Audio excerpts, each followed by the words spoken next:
Welcome আপনাকে লিখিত podcast ক্লিপসের এই ভিডিওতে। সাবস্ক্রাইব করে বেল আইকনটা প্রেস করে দিন এরকম আরও ইনফরমেটিভ ভিডিও সবার আগে পাওয়ার জন্য। ধন্যবাদ।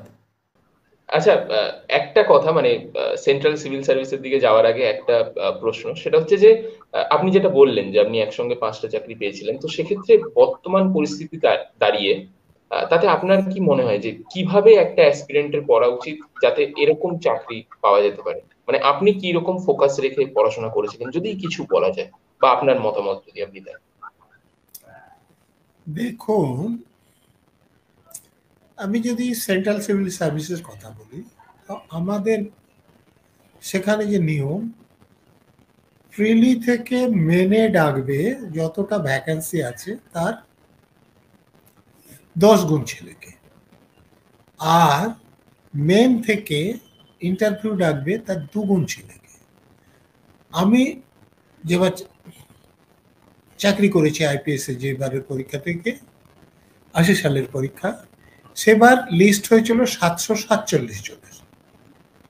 আচ্ছা। তো আপনি বুঝতে পারছেন যে যারা কয়েক লাখ ছেলে পরীক্ষা দিচ্ছে, তাদের মধ্যে থেকে মেন পরীক্ষায় ডাকবে 7,000 8,000 ছেলেকে।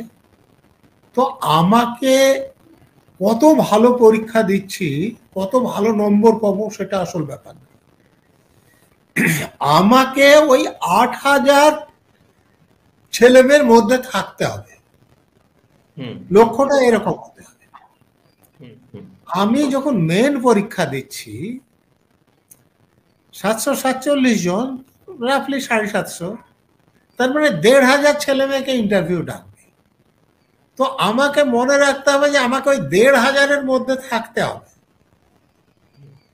এবং যখন ইন্টারভিউ দেখছি, তখন তো নতুন করে বলার কিছু নেই, যে 747-এর লিস্ট হবে, যে কোনো চাকরি পেতে গেলে আমাকে তার মধ্যে থাকতে হবে, এবং আমার পছন্দ মতো চাকরি পেতে গেলে আমাকে উপরের দিকে থাকতে হবে। তো যে কোনো চাকরিতে এটা একটা ব্যাপার। দেখুন, আমার যেটা মনে হয়েছে কম্পিটিটিভ পরীক্ষাতে, যে অনেকে বিভিন্ন জায়গায় কোচিং নেয় তারপরেও পায় না, কারণ হচ্ছে কোচিং নেওয়াতে কোনো সাহায্য হয় না সে কথা আমি বলছি না, কিন্তু আমি বলছি কেউ যদি খুব সিরিয়াস স্টুডেন্ট হয়, কোচিং না নিয়েও পেতে পারে। শুধু দেখতে হবে, এবং এখন এটা দেখা খুব সুবিধা। আমাদের সময় একটু কষ্ট করে, যেমন সিভিল সার্ভিসের প্রশ্ন দেখার জন্য আমাকে ন্যাশনাল লাইব্রেরিতে গিয়ে কোশ্চেনটা অ্যানেক্স থেকে নিয়ে জেরক্স করে নিতে হয়েছে। এখন তো ক্লিক করলে ইন্টারনেটে সেটা পাওয়া যায়। আমাকে সিলেবাসটা জোগাড় করতে হয়েছে বই কিনে, এখন ক্লিক করলে ইন্টারনেটে সেটা পাওয়া যায়।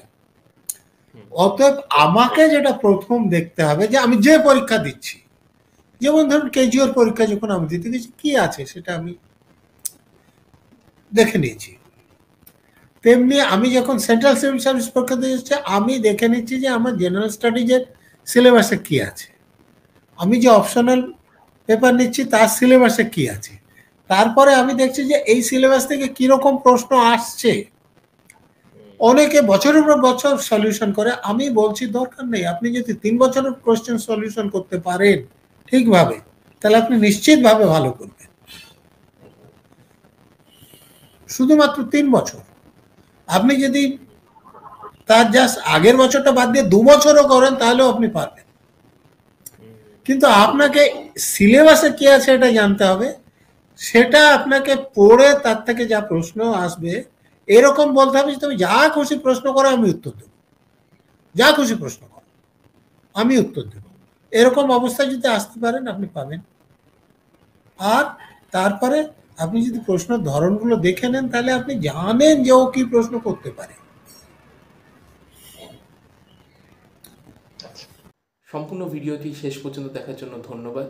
এবং যদি ভিডিওটি ভালো লেগে থাকে তাহলে একটা লাইক করে দিন এবং সাবস্ক্রাইব করে দিন, যাতে এরকম আরও ভিডিও আপনি সবার আগে পেতে পারেন।